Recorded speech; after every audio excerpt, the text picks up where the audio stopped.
Aegon's conquest of the Seven Kingdoms, for the most part, been very straightforward and unchallenging, with Aegon easily subjugating the Riverlands with the burning of Harrenhal. Rhaenys and Orys took the Stormlands with the defeat of Aegon Targaryen in the Battle of the Last Storm, and Visenya managed to take the Vale of Arryn without the need for bloodshed.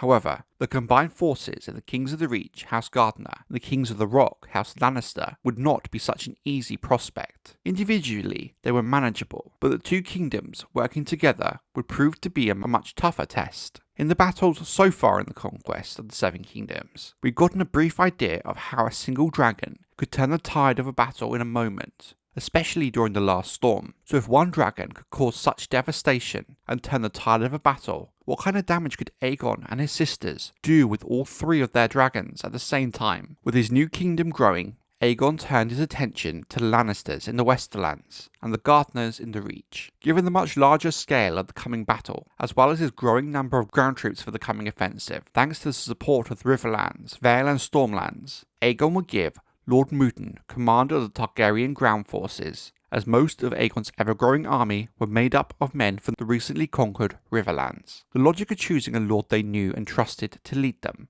was a smart move by Aegon, with Mootton already proving loyal, being one of the first lords to join him upon his landing. Whilst Orys Baratheon may have been the obvious choice given his success during the Last Storm, Orys was already loyal to Aegon, and in many ways to the men of the Seven Kingdoms, just as much an invader as Aegon. Whilst Orys would become a respected commander and figure to the lords of Westeros, now was not that time. After the Last Storm and the fall of Aegon Targaryen, the last Storm King, Loren Lannister, the King of the Rock, joined forces with Mern Gardner, King of the Reach. This move really shows the impact Aegon was having on Westeros, with two kingdoms who have warred on and off for centuries, joining forces to face the invaders together. Whilst the Gardeners and the Lannisters had cooperated before, mostly in the face of the Ironborn Reavers, their disdain and hatred for one another had only grown deeper since then. Despite the threat of Aegon and the rumours of Harrenhal and the Last Storm, there was still a sense of complacency among the Lannister-Gardner union, not truly understanding or comprehending their peril. They marched their men to Golden Grove. Between the two kings they had 55,000 men, much more than Aegon's growing force of 11,000. This 55,000 also included 5,000 mounted knights, something Aegon for the most part had very few of. Joining the kings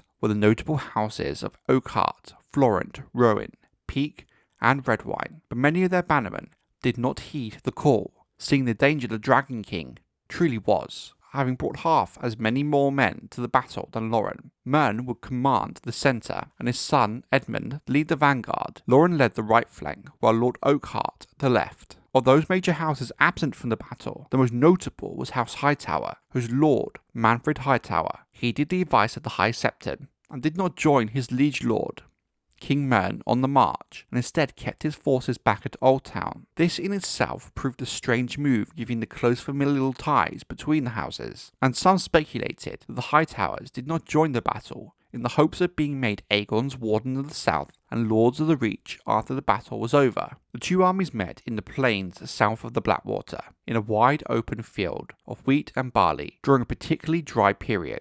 The two kings wanted to use a proven battle tactic, using their vanguard and centre to hit Aegon hard and fast, then using the left and right wings to flank Aegon, encircling him. This was a battle-tested move, and Aegon setting up in a defensive crescent formation suited this approach. They charged, and began to break the Targaryen spear line, as expected, but before flanking could begin, Aegon and his sisters, Visenya and Rhaenys, took to the air on their dragons, Balerion, Meraxes and Vhagar. At this moment, the battle was already over, but the foolish kings did not see their doom coming. The dragon flame began to set the dry fields aflame on all sides of the battle, especially upwind of the Gardner and Lannister forces. The location of the battle, with all the wheat and barley, was perfect fuel to burn. Lord Mootton's Targaryen forces were safely upwind, allowing them to finish off the soldiers who emerged from the flame. King Loren Lannister rode through the flames to safety when he realised Aegon would be triumphant, and there was no hope of fighting the power of the dragons. Aegon and the dragons killed 4,000 Lannister and Gardner men